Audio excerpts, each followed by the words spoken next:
On va commencer avec Nicolas Autier, conseil en propriété industrielle du cabinet Autier. Donc j'imagine que c'est le vôtre. La propriété industrielle est quelque chose d'assez important en Asie quand même. J'imagine qu'il y a une évolution très forte de la part des sociétés européennes, savoir si elles déposent de plus en plus de brevets et tout.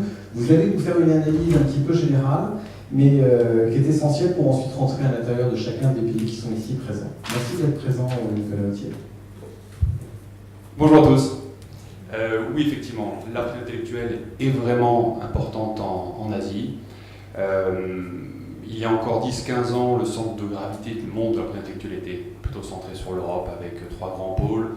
L'Europe, surtout les États-Unis à l'ouest, le Japon, on va dire, à l'est. Aujourd'hui, ce centre de gravité se décale très fortement vers l'Asie, avec l'explosion de l'importance de la propriété intellectuelle en Chine, également en Corée. Peut-être quelques chiffres. Voilà. Là, sur ce graphe, vous avez le poids que représente chaque région dans le monde en matière de propriété intellectuelle, plus précisément le nombre de demandes de brevets reçues par les offices de ces différentes régions. Donc en rouge, vous avez l'Asie, qui, il y a 12 ans, recevait 50% des dépôts des demandes de brevets, suivi de l'Amérique du Nord 26% et l'Europe 20%. 10 ans plus tard, le panorama a beaucoup changé et on a une augmentation de plus de 30% des dépôts faits en Asie, une réduction de 25% dans le même temps des dépôts faits aux États-Unis, et pareil pour l'Europe. Tout ça étant en poids, pas en nombre. Ça, c'est pour les brevets. On assiste à des tendances similaires en matière de marques. C'est les deux petits anneaux qu'il y a au centre, avec toujours en haut les dépôts en 2016, et puis en bas les dépôts faits 10 ans plus tôt. Et ces cercles montrant ces anneaux montrant le poids de chacune de ces régions. Donc pour les marques, là encore, on voit que le poids de l'Asie est beaucoup plus important aujourd'hui qu'il y a 10 ans. Et si on avait eu la place sur ces slides de mettre des anneaux de 10 ans encore avant, donc en 96, on aurait vu que la place de l'Asie était encore bien plus faible. On a la même chose en matière de modèles. Pour peut-être un très très bref rappel, les brevets vont être les titres de propriété industrielle qui protègent les technologies. Les marques, c'est beaucoup plus parlant, c'est les marques, qu'elles soient verbales, qu'elles soient sous forme de logo. Et les modèles, c'est tous les titres de propriété intellectuelle qui vont protéger les aspects esthétiques. Donc ça peut être des chaussures, des parties de chaussures ou des vêtements techniques pour métier de la bouche, comme on l'a entendu tout à l'heure avec Clément Design, ou des éléments beaucoup plus techniques. Concrètement, Nicolas Autier, quelles sont les actions à mettre en œuvre pour en effet déposer des brevets? Combien ça coûte? Ce sont des informations qui sont assez essentielles pour l'ensemble des entreprises qui sont ici présentes. Alors, les stratégies vont être différentes en fonction de ce qu'on veut protéger sa technologie par les brevets, ses marques ou ses créations esthétiques par les modèles. En matière de brevets, s'il y a un point à retenir, c'est bien celui qui consiste à déposer avant de divulguer, bien sûr. En général, les entreprises y pensent. Les entreprises se disent « je ne vais pas faire un article de presse ou faire une présentation dans un salon avant de déposer le brevet », c'est vrai. Les entreprises pensent beaucoup moins souvent que lorsqu'elles échangent avec l'un de leurs partenaires, en Asie, en Chine par exemple, que ce partenaire soit un sous-traitant, un client, un distributeur. Si cet échange d'informations techniques se fait sans NDA, sans donc accord de confidentialité, à ce moment-là, cet échange est considéré comme une divulgation qui va venir détruire le brevet qu'on pourrait déposer par la suite. Donc premier réflexe, signer des NDA, au préalable essayer de constituer la preuve de sa technologie par un constat d'huissier, peut-être en Chine, un dépôt auprès de l'APP ou même de l'INPI. L'INPI, avec les enveloppes solo, a un outil qui est très franco-français mais qui est très puissant même à travers le monde. Donc consigner sa technologie, faire signer des NDA et déposer ensuite. Pour les entreprises françaises qui gardent leur R&D ou une partie des inventeurs en France, l'obligation va être de déposer en premier lieu via l'Office français, via l'INPI, soit par un dépôt français, soit par un dépôt européen. Mais les entreprises, pour des obligations de défense nationale, ne pourront pas déposer directement en Chine. Donc il y a ce premier dépôt à faire en France ou en Europe. Puis, à partir de ce premier dépôt, on va avoir, selon les stratégies, 12 mois ou 2 ans et demi pour choisir, et de manière définitive, les pays, notamment en Asie, dans lesquels on va protéger sa technologie. Ce choix des pays est important parce qu'il est définitif. Ça veut dire que si on va dire la Corée n'a pas été choisie à l'issue de cette période de 12 mois ou 2 ans et demi, il ne sera plus possible de déposer un brevet par la suite. Ça veut dire que vos concurrents pourront parfaitement reproduire votre technologie dans ces pays non couverts par les brevets. Donc cette réflexion des pays, notamment en Asie, où vous allez déposer une demande de brevet, est capitale. En termes de stratégie de protection, mais également en termes de budget, parce que c'est une étape qui coûte en général assez cher. Vous me parlez de coûts. Il faut compter, pour uniquement la phase de dépôt, entre 3 000 et 6 000 euros pour déposer en Corée, en Chine, au Japon, à Singapour. Et puis dans les quelques années qui suivent, par pays.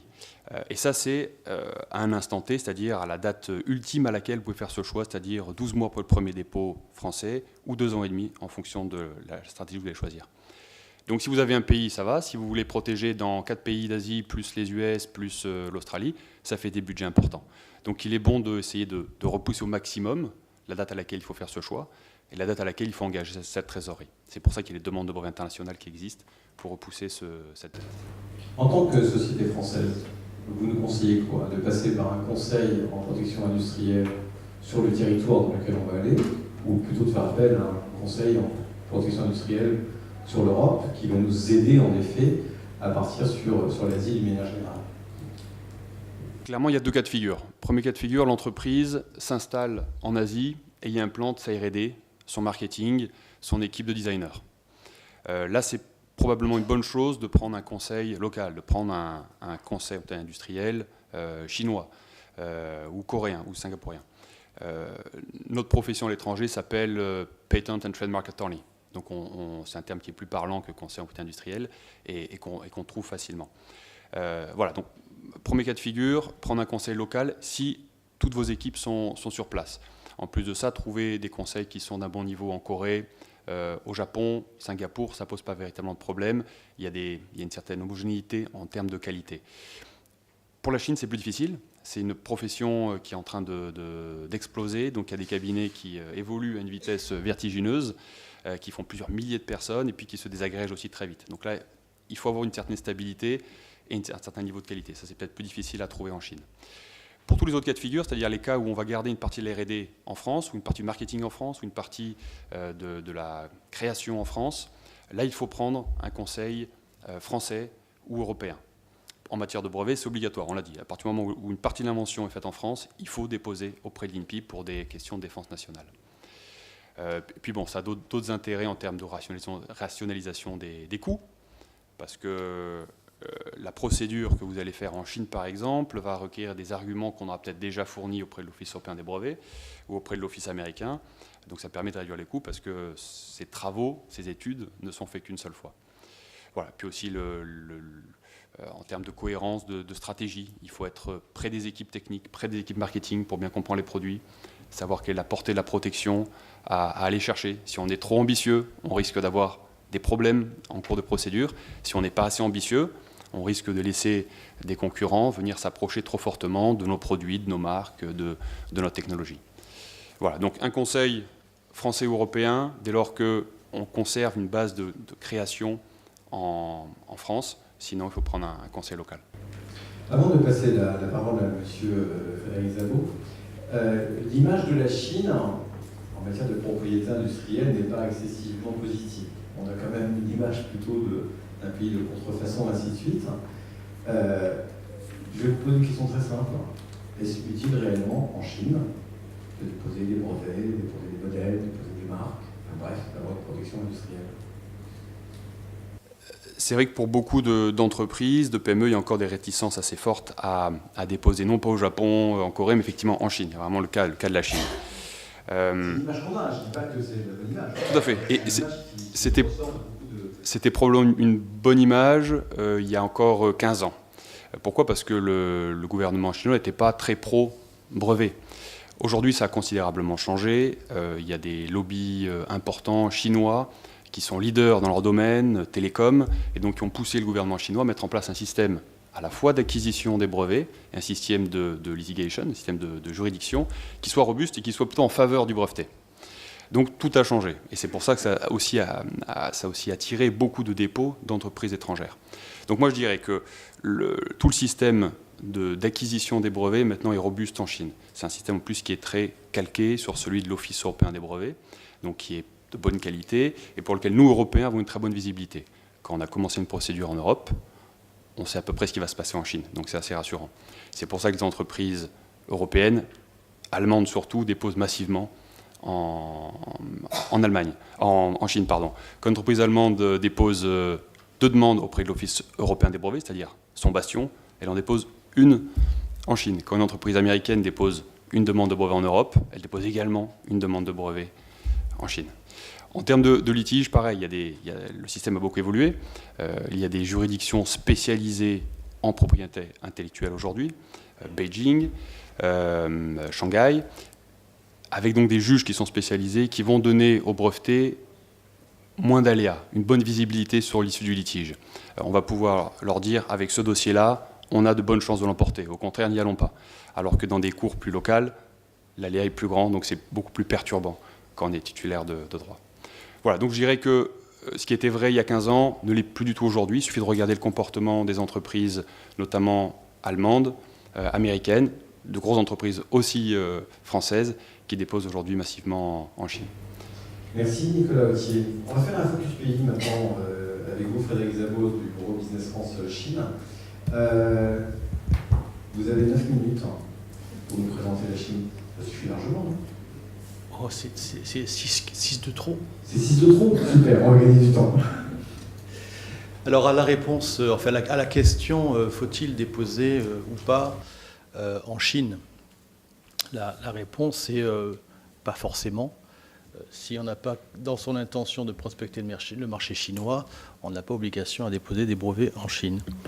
Ceci étant dit, on a quand même des surprises, puisque certaines entreprises françaises, des créateurs notamment, des designers qui avaient lancé une marque, lancé une collection, lancé un produit, n'avaient pas du tout imaginé de se développer sur le marché chinois et se sont pourtant vus récupérer et copier leur marque.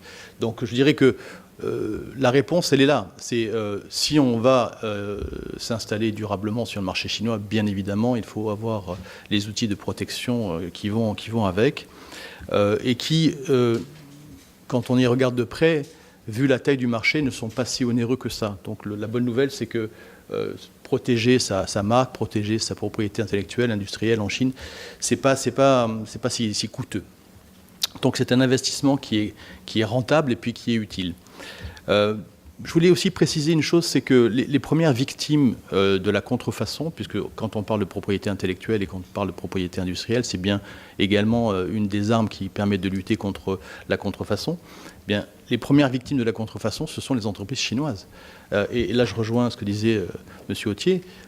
Si aujourd'hui la Chine s'est dotée d'outils plus rigoureux, plus structurés, avec son adhésion à l'OMC et se mettre en conformité avec l'ensemble des normes et des réformes qui sont effectivement proposées par l'OMC, c'est bien pour aussi répondre à une demande de ces ressortissants, de ces champions qu'il est en train de fabriquer et qui vont dès demain avoir une internationalisation accrue. Donc ça, c'est la bonne nouvelle, c'est que le socle, effectivement, est là, il est solide. Maintenant, après, ça ne fait pas tout. Il y a donc eu un certain nombre de grands changements. 2014, c'est les priorités de juridiction spécialisées sur Pékin, Shanghai et Canton. 2017, de nouveaux bureaux qui se sont ouverts avec Nankin, Wuhan, Suzhou, Chengdu, et une détermination sans faille à lutter sur la contrefaçon sur Internet. Le poids du e-commerce en Chine est aujourd'hui incroyablement important et le taux de vente de produits, d'objets par Internet est de loin le premier dans le monde, puisqu'il y a un taux de pénétration de l'Internet, mais également du mobile qui est très élevé. Et qu'aujourd'hui, on peut vivre sans cash, sans espèces en Chine, quasiment 9 mois d'affilée. C'est ce que le pari qu'a fait un copain à moi. Et il s'est fait avoir dans un bus quand il a fallu qu'il sorte un kuai pour payer son bus. Il n'y avait pas ni de carte, ni de Alipay, ni de WeChat, ni rien. Donc voilà, ça c'est vraiment la réalité, c'est ça. Alors, comment et pourquoi protéger? Parce que quelque part, bien évidemment, c'est votre valeur. c'est la valeur de l'entreprise. C'est son nom, c'est tout ce qui a été développé comme offre, c'est toute cette intelligence-là qu'il faut pouvoir protéger. Et en Chine, c'est d'ailleurs la raison pour laquelle vous présentiez cette image qui n'est pas très bonne. Il y a eu effectivement un sport national qui s'est développé et qui consistait à acheter ou à déposer des noms de marques, alors c'est moins vrai sur les brevets, mais en tout cas ça s'est vraiment développé sur les marques, à déposer des noms de marques qui existaient déjà et qui n'étaient pas déposés en Chine, et puis à laisser venir l'entreprise française, étrangère, internationale, se présenter sur le marché, et puis le moment où elle commençait à gagner en notoriété, venir frapper à la porte et en lui disant « Je suis le propriétaire de la marque, vous me devez 3 000 €, et si vous voulez en faire l'usage ». Pour votre information, sachez qu'il se vend plus de Château Lafite en Chine qu'il ne se produit de Château Lafite. Donc avec des Lafette, avec des Lafite de T, 3T, des 2F, des 2I, enfin voilà. Donc et la qualité. Ah ben ça, je laisserai le goûteur faire ses commentaires. Mais quelque part, donc, cette protection dont on parle, elle est tout à fait nécessaire dans une logique d'accès à un marché durable. C'est-à-dire que, si vous êtes dans des logiques de one-shot, le risque est moindre, mais si vous êtes dans des logiques de vous installer durablement sur le marché, clairement, votre image, votre marque sont tout autant de vecteurs de communication, de marketing, de vente, qui sont importants et sur lesquels vous devez absolument garder votre maîtrise. Alors, les dépôts, comme le disait M. Autier, se font en France ou en Chine, mais ils se font prioritairement en Chine. Et notre recommandation, c'est que ça se passe plutôt avec des cabinets français, puisque de fait, vous évitez une grande difficulté qui est celle de la communication. Donc il y a en Chine un bon nombre de cabinets d'avocats, de cabinets spécialisés dans la propriété intellectuelle, qui sont gérés et dirigés par des Français, et qui comprendront parfaitement votre logique, vos attentes, vos besoins, et il n'y aura donc pas cette difficulté de communication.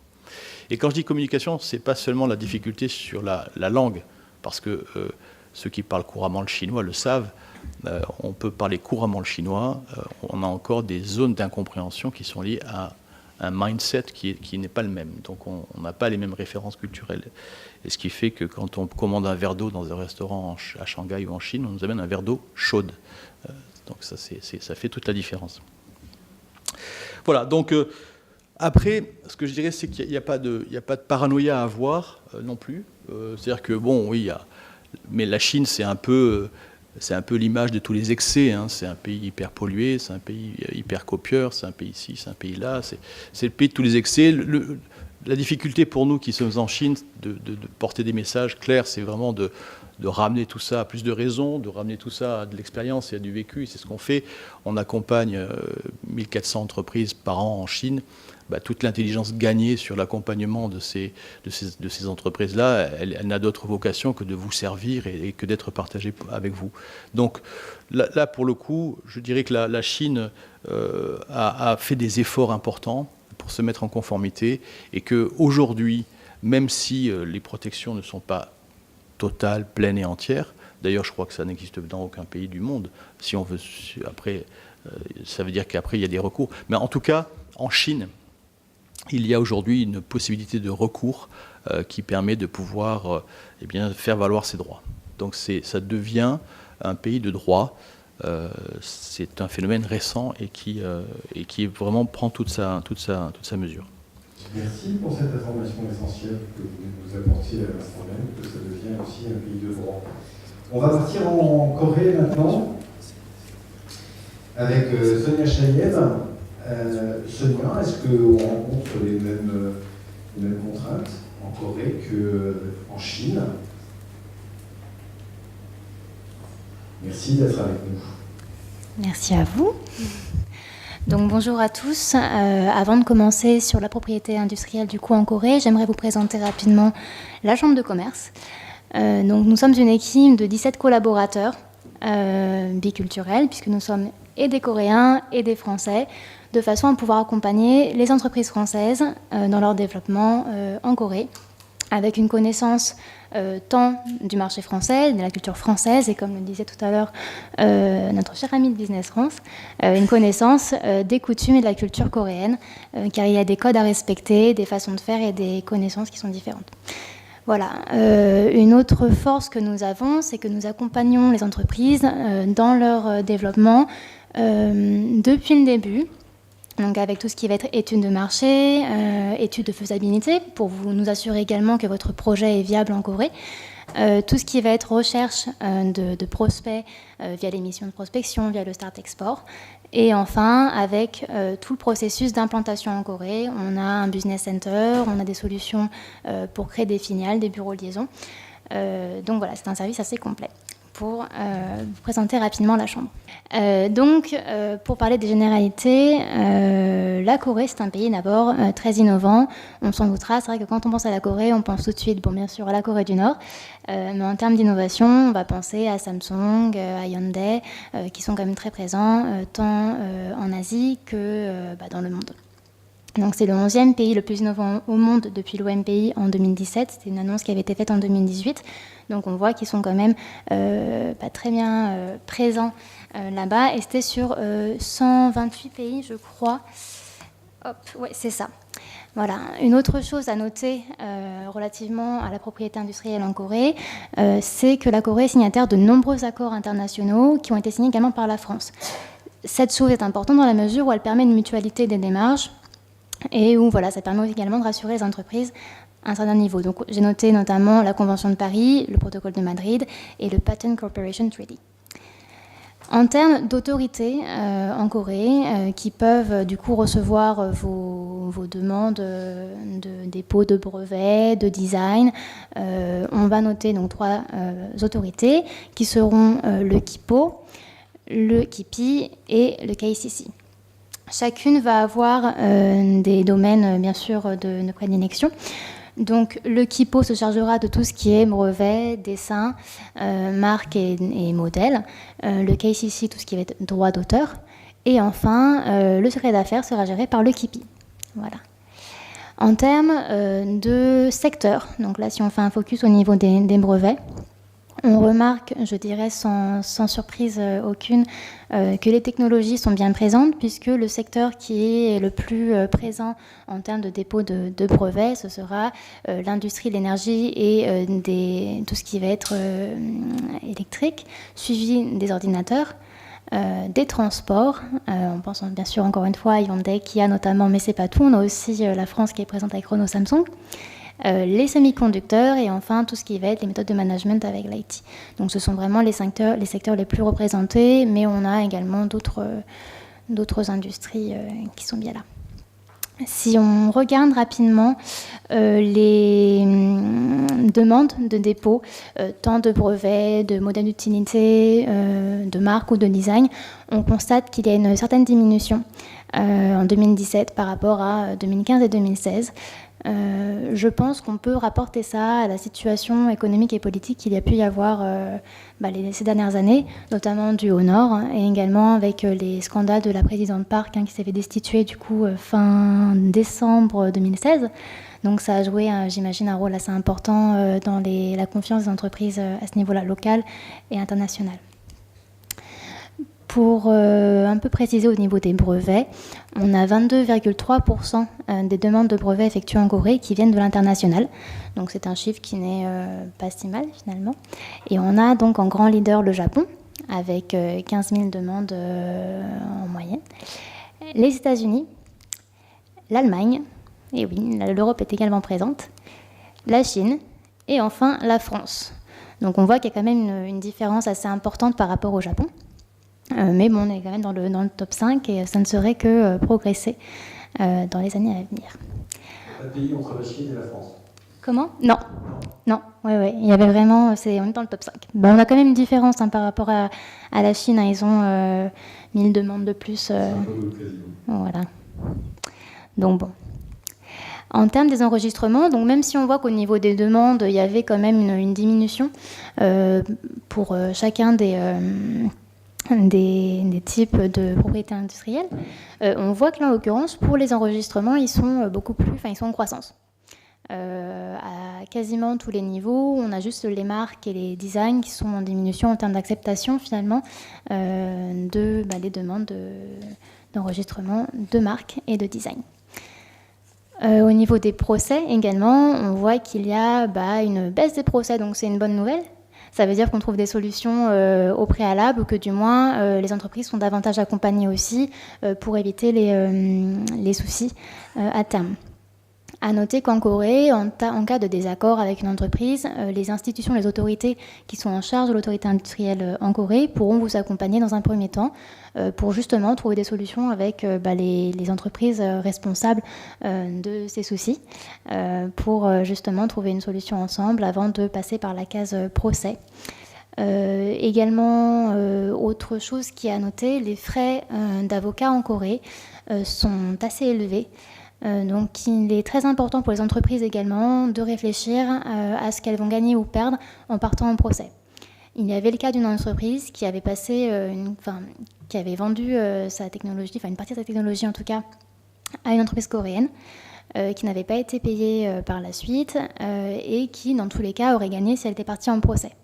Mais les frais d'avocat en Corée étant tellement importants qu'il était plus intéressant pour cette entreprise-là de ne pas poursuivre que de justement se décider à partir en procès.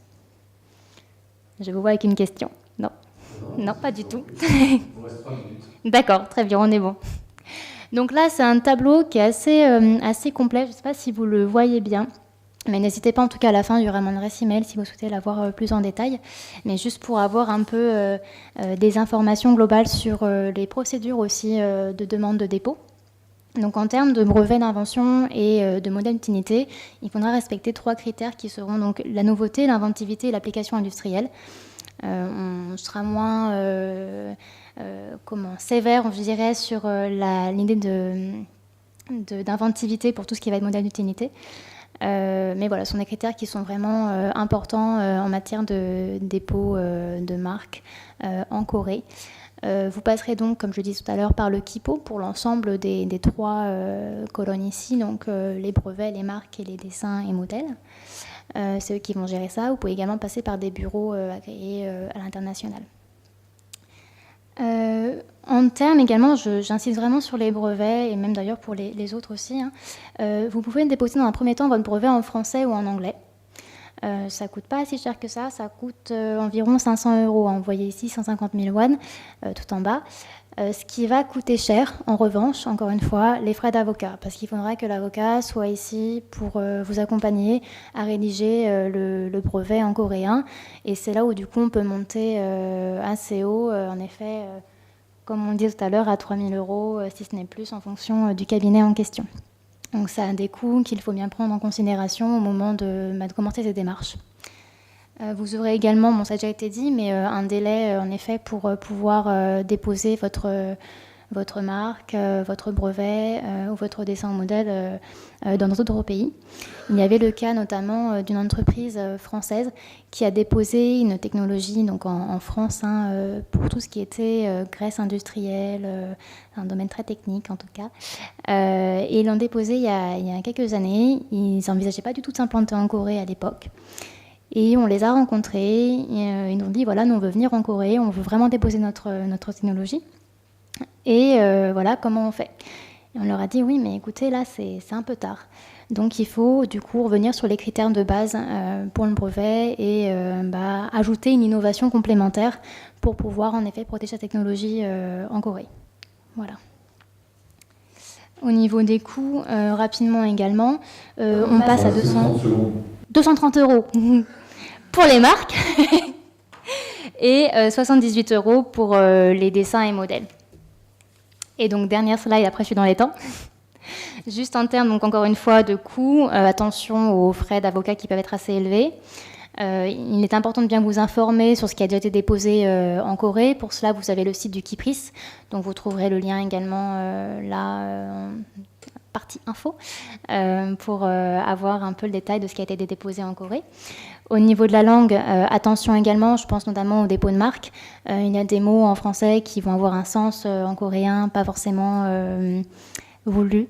Je pense à, quand on dit en français « c'est qui est-ce », en coréen, ça correspond à une insulte assez importante. Donc attention au moment de voter pour une marque, et de vous renseigner auprès de personnes bilingues ou de la chambre de commerce ou des autorités sur place pour vous assurer qu'il n'y a pas de malentendu à ce niveau-là. Également, avoir un nom français ou anglais ne vous garantit pas de pouvoir déposer votre marque sur place, puisque la France jouit en Corée d'un respect et d'envie énorme. Donc du coup, beaucoup sont les magasins qui ont d'ores et déjà un nom en français. Je pense à des boulangeries qui s'appellent donc Paris Baguette, Tous les jours. On a plusieurs autres espaces pain de papa, aujourd'hui La vie en rose, bref, voilà, tutti quanti. Il y a beaucoup de noms français, également anglais, puisque c'est un peu plus vendeur. Hein. Je pense que c'est un peu comme ici, quand on met un mot anglais, parfois c'est un peu plus catchy et ça plaît plus. Merci Sonia. Voilà. Et juste une dernière chose, je vous laisse après, excusez-moi. Et donc nous travaillons à la Chambre avec de nombreux avocats en fait spécialisés dans la propriété industrielle, donc c'est vrai qu'on peut vous accompagner. Voilà. Une question oui. très simple. Ouais. Politiquement,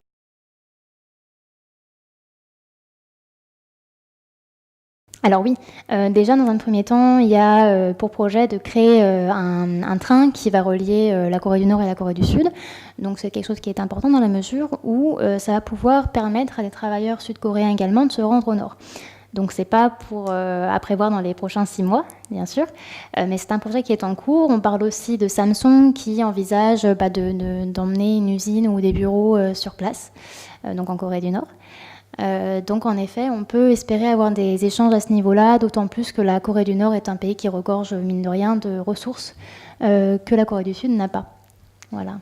Merci beaucoup. Avant de partir pour Singapour, oui, Frédéric Zabo.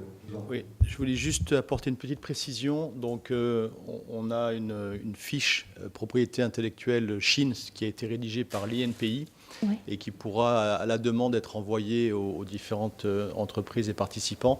Et ça sera fait sur demande. Donc, où là, il y a vraiment tout le détail des différents enregistrements. Merci beaucoup. Une question après. Très bien. Partons vers Singapour. Oui. Laetitia Lauton, comme elle a pris 2 minutes de plus, Sonia, donc vous avez 2 minutes de moins. Alors, donc effectivement, on l'a répété, mais on ne le répétera pas assez, je pense. On réfléchit au dépôt de la propriété intellectuelle ou industrielle si on est intéressé par le marché. Clairement, voilà, Singapour c'est un petit pays, donc si on n'a pas de visée pour Singapour, voilà, ne perdez pas de temps sur la recherche. Par contre, si vous êtes intéressé par le marché singapourien, réfléchissez du coup à la protection et on va du coup en parler un petit peu plus. Alors, ce qui est important aussi, c'est que quand on réfléchit à la protection, en fait, c'est de se dire... Alors, moi, je suis par exemple entrepreneur. Je suis intéressée par Singapour, je vais y vendre mes produits. Alors, je vais travailler potentiellement avec un agent, mais je me dis que bon, le marché étant petit, je ne vais pas forcément protéger mon identité ou ma marque. L'agent qui me représente localement va se dire que tiens, la marque n'est pas déposée, qu'est-ce que je vais faire? Moi, je vais la déposer, mais je ne vais pas prévenir du coup la société. À terme, l'agent ne me paie plus et je veux en changer. Sauf que du coup, l'agent entre-temps va me dire... J'ai déposé votre marque, c'est moi qui suis le propriétaire de votre marque, donc vous ne pouvez pas faire sans moi. Donc ça, c'est important.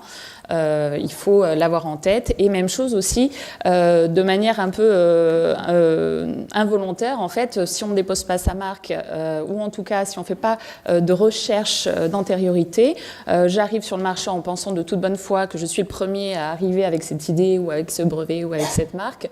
Et en fait, ça a déjà été déposé à Singapour, donc je me retrouve contrefacteur alors que l'idée de départ, ce n'était pas celle-ci. Donc la chambre de commerce, c'est similaire du coup à celle de la Corée. On a les mêmes services, on a 3 départements et le business club, 740 entreprises membres. Donc même chose, on a beaucoup d'entreprises qui peuvent vous aider dans ces recherches et ces examens et les dépôts de propriété. Donc n'hésitez pas à passer par la chambre de commerce pour avoir plus d'informations. Voilà, alors quelques mots sur Singapour rapidement. Donc pour ceux qui ne connaissent pas, parce que c'est un tout petit pays qui est à la pointe de la péninsule malaisienne, donc ça fait partie de l'ASEAN, donc l'Association des Nations du Sud-Est asiatique, qui contient 10 pays. C'est une zone qui n'est pas à négliger puisqu'elle est très dynamique en termes de croissance et aussi en termes de population. Singapour, plus particulièrement, c'est un pays qui est intéressant puisqu'il dénote un petit peu par rapport aux autres pays dans la zone, puisque c'est un pays qui est très stable, avec une fiscalité qui est très avantageuse. Et surtout, l'avantage, surtout pour les Français, c'est que la langue des affaires est l'anglais. Des tendances générales, donc Singapour est très bien classé, donc on voit un petit peu facilité à faire des affaires, compétitivité, place financière, et également sur l'innovation. Donc le pays est 5e au niveau mondial sur l'innovation, et c'est un pays qui n'a pas de ressources, qui donc dépend énormément de l'étranger. Et en cela, ils comprennent en fait l'intérêt d'avoir un système juridique carré, impartial et donc zéro corruption. Ils en font vraiment un principe de base. La même chose, c'est que Singapour a dépassé le concept de Smart City pour être Smart Nation. Donc absolument tous les pans de la société vont chercher à digitaliser et ils vont chercher à mettre de l'innovation sur toutes ces pans, que ce soit la mobilité, que ce soit la santé, que ce soit je sais pas, l'administration. Et donc, en cela, il leur faut forcément une protection et une sécurité juridique. Pour information, par exemple, importante mesure de répression, pour un contrefacteur de marque, la personne encourt jusqu'à 100 000 $ singapouriens de peine et ou jusqu'à 5 ans de prison ferme. Voilà. C'est un système aussi à l'anglo-saxonne, donc on en a parlé un petit peu plus tôt. N'hésitez pas, quand vous travaillez avec Singapour, vraiment à faire attention à vos contrats et à insérer toutes les clauses possibles de non-concurrence, voilà, c'est ce qu'on disait, non-disclosure agreement, des choses comme ça. Faites attention vraiment aux contrats. Alors, pour avoir un petit peu un feedback entreprise, on a été contacté en fait Decathlon pour leur demander comment ça se passait à Singapour plus particulièrement et sur la région en général. Et donc, ce qui ressort, c'est que Singapour, la menace fonctionne. C'est-à-dire une simple lettre de menace va dissuader un contrefacteur potentiel qui va en général arrêter ce qu'il est en train de faire. Ils ont beaucoup plus du coup de problèmes de contentieux dans le reste de la zone ASEAN. Alors, des spécificités à Singapour. Donc, l'équivalent de l'INPI à Singapour, c'est l'IPOS. Mais il y a aussi le siège de l'OMPI ASEAN qui se trouve à Singapour, donc qui aide à tout ce qui est dépôt de brevets, de marques, etc. Et aussi tout ce qui est arbitrage et médiation sur toute la zone. Donc, ça facilite par rapport à quelqu'un qui serait ailleurs dans le monde, qui n'aurait pas cette entité locale et qui devrait travailler avec Genève, avec le décalage horaire et tout ce qui s'ensuit. Et les coûts aussi en particulier. Il y a aussi un représentant de l'INPI à Singapour qui est au sein de l'ambassade. Donc ça, même chose, ça peut être intéressant aussi pour vous de prendre contact avec cette personne pour avoir plus d'informations. Alors la marque, il y a en 2006, en fait, un traité qui s'appelle le traité de Singapour, mais qui est un traité international. Alors, ça a été le premier traité à reconnaître ce qu'on appelle les marques non traditionnelles, donc les hologrammes, les marques 3D, les marques olfactives, ça vient de Singapour. Il faut faire attention avec les marques d'usage, donc il y a une vraie signification, on n'utilise pas trademark, on n'utilise pas registered ou copyright si on n'a pas fait la démarche.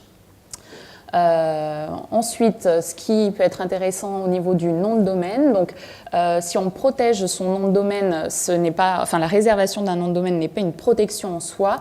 Donc nous, on conseille de déposer le nom de domaine comme une marque à part entière. Et le plus, c'est penser à faire des réservations en .sg, à la différence du .com, pour augmenter votre référencement également.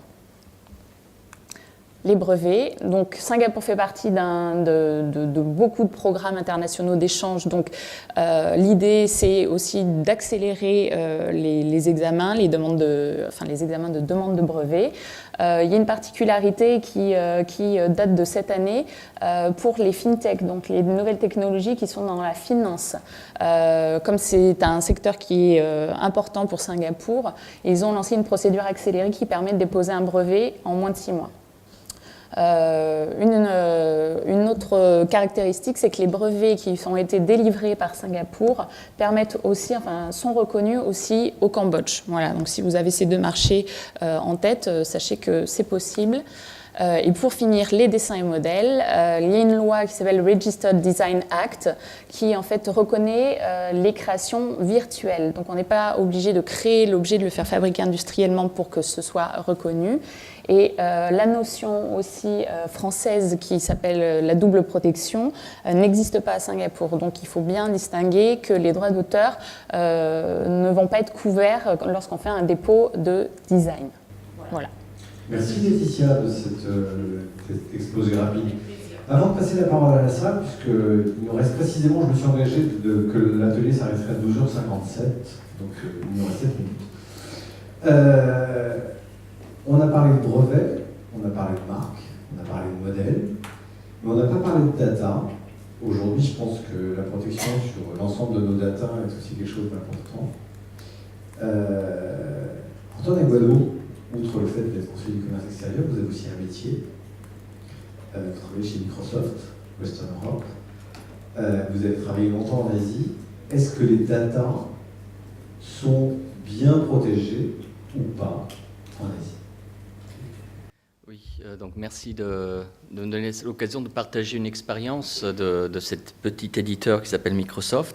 Juste avant de répondre dans le détail dans cette question, juste pour vous donner 2-3 chiffres.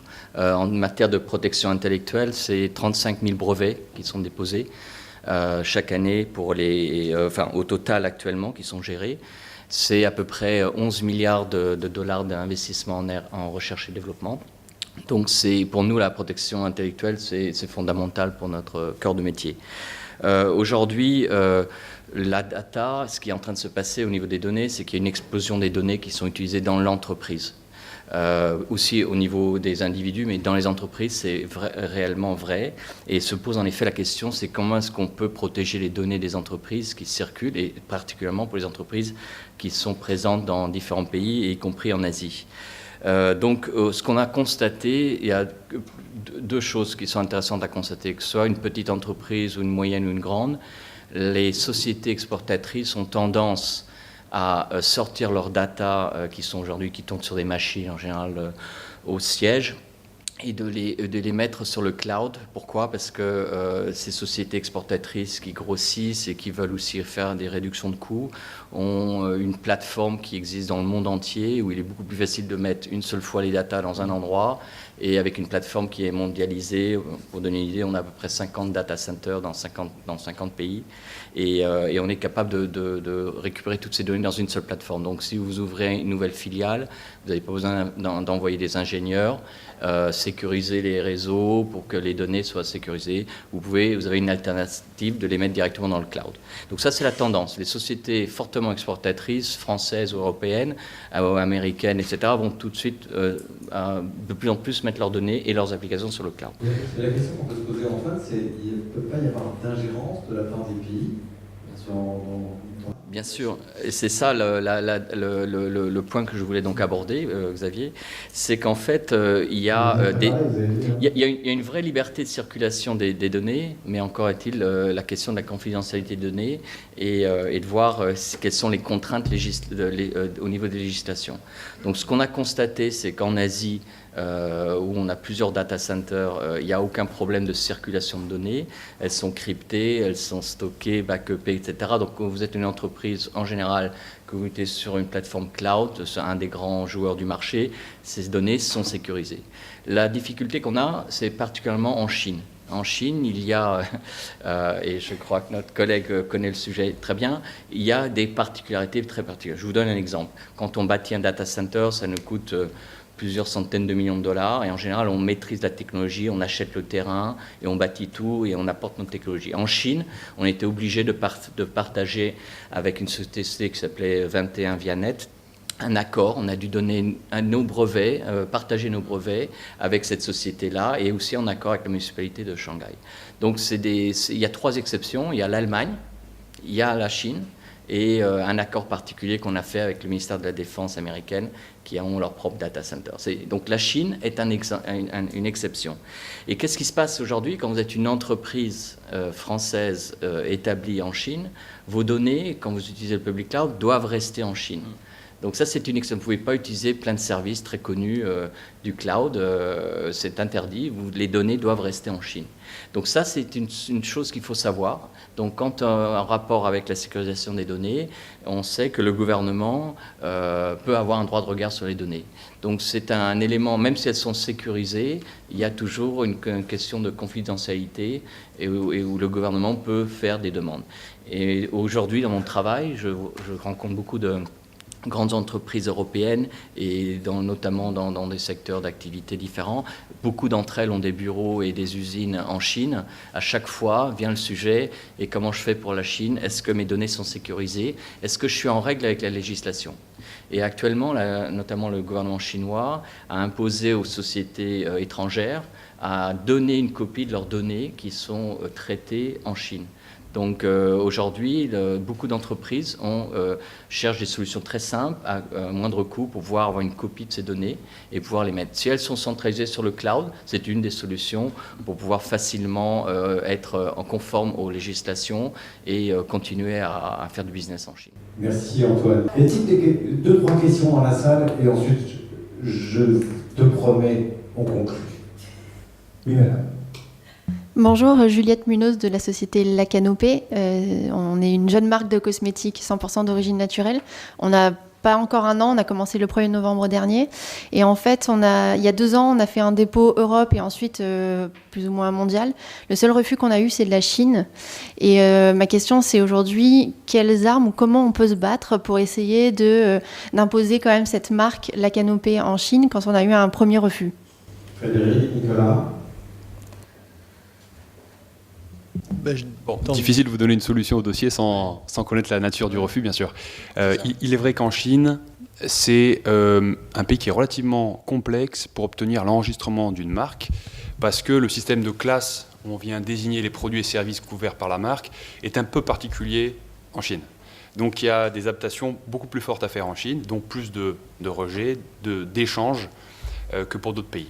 Mais ça veut dire qu'on peut réitérer une demande et potentiellement avoir après une conclusion positive. Donc je comprends que cette demande de marque a été rejetée, c'est ça? Oui, elle a été rejetée. Bon. Alors, ce qui est bien avec les marques et ce qu'on n'a pas en brevet, c'est qu'on peut effectivement représenter une nouvelle demande, modifier. Le problème, c'est qu'elle ne bénéficiera pas de la priorité de votre dépôt européen ou français. Donc si quelqu'un a déposé entre-temps et obtenu une marque en Chine, c'est un vrai problème. Ce qu'il faut, c'est retravailler soit le contenu, c'est-à-dire est-ce que c'est une marque verbale, est-ce qu'il y a une typo, est-ce qu'il y a un logo, soit les produits et services. Mais en général, quand même, en arrivant à bien redéfinir la portée de la protection, on arrive à passer ces objections. D'accord, merci. Et ne pas traîner, parce que si d'autres déposent entre-temps ou avant, ça sera un vrai problème pour vous. Frédéric. Oui, ce qui permet aussi de pouvoir être un peu plus exclusif dans la présentation, c'est d'avoir une description extrêmement large mais précise de l'activité, pour que justement vous n'entrez pas dans le champ des concurrents qui auront pu déposer la marque avant. Il se peut que le rejet, enfin, on ne connaît pas la raison, mais il se peut très bien que la canopée existe déjà, et c'est qu'il soit une des raisons. En fait, c'est une marque de literie qui apparaît. Je suis désolé, vous pourrez en parler après d'une manière individuelle, et il n'y a pas de souci. On prend une deuxième remarque ou question. Bruno Lefebvre. Merci, Xavier. Alors moi, je vais changer de casquette. En fait, tout à l'heure, on a expliqué que les conseillers du commerce extérieur étaient des chefs d'entreprise. Donc effectivement, moi j'ai exercé le métier d'avocat en Chine pendant 13 ans. Je dirigeais un cabinet d'avocats, un French desk d'un cabinet international sur Shanghai, pas la Chine, basé à Shanghai, Singapour et Tokyo. Merci beaucoup pour vos interventions. Ce qui était super dans vos interventions, c'est que malgré la couverture de la zone, elles se complétaient les unes les autres. Parce qu'effectivement, sinon, on serait peut-être resté sur une fin. Voilà, alors que, et on se rend compte avec la question de la personne juste derrière que, effectivement, la propriété intellectuelle est très large. Ma pratique professionnelle m'amène à continuer à voir tous les jours, et c'est un conseil que je vous donne, tous les jours, alors c'est là où je diffère peut-être avec ce que j'ai entendu tout à l'heure, de tout le monde, hein, pas de quelqu'un en particulier, diffère dans le fait que du moment où vous donnez votre carte de visite sur un de ces territoires, c'est déjà trop tard si vous n'avez pas déposé votre marque. Donc, quand vous partez en mission de prospection dans un territoire, oui, je sais, ça a un coût, on est d'accord, mais si vous partez sur un marché en déplacement, et aujourd'hui, vous avez les outils, ce matin, on vous a expliqué que vous aviez les outils qui vous permettaient de financer ce type de déplacement et ce type de dépôt, passer par des cabinets spécialisés pour vous aider, mais ne partez pas en Chine avec votre carte de visite sans avoir déposé votre marque. Par exemple, je parle de la marque, on a abordé tout doucement le sujet de la translittération, ce que j'appelle la translittération en caractère chinois, mais ça c'est un peu moins rapide puisque la translittération elle est dans la tête de la personne qui va vous imaginer la marque. Et dernier commentaire, alors non, avant-dernier commentaire, avant-dernier, je ne suis pas d'accord avec le fait que la Chine est un état de droit. La Chine est un état de loi. Elle a légiféré comme aucun pays ne l'a fait au monde pour rattraper son retard en législation, mais aujourd'hui, ça reste encore un état de loi et pas encore un état de droit. Le droit est encore appliqué trop souvent, et on le voit trop souvent dans ma pratique professionnelle d'avocat, de manière aléatoire en fonction de la personne que l'on rencontre, de l'administration que l'on rencontre et de la météo. L'enregistrement d'une marque n'empêche pas la contrefaçon. Ce n'est pas parce que vous avez déposé votre marque que vous ne seriez pas copié. La seule différence, c'est le champ réglementaire, c'est la loi sur laquelle vous allez vous baser pour vous défendre. Si votre marque n'est pas enregistrée, si elle n'est pas déposée, effectivement, vous ne bénéficierez pas de tous les outils législatifs du pays pour vous défendre. Alors que si elle est déposée, au moins vous avez un cadre de réglementaire national et international pour vous aider. Merci, Monsieur le Président. Merci, Maître. Voilà. Il est 11h02. Ah non, ça c'est à Londres. Il est 13h02 à Paris. Sonia, Nicolas, Frédéric, Laetitia, Antoine, merci beaucoup.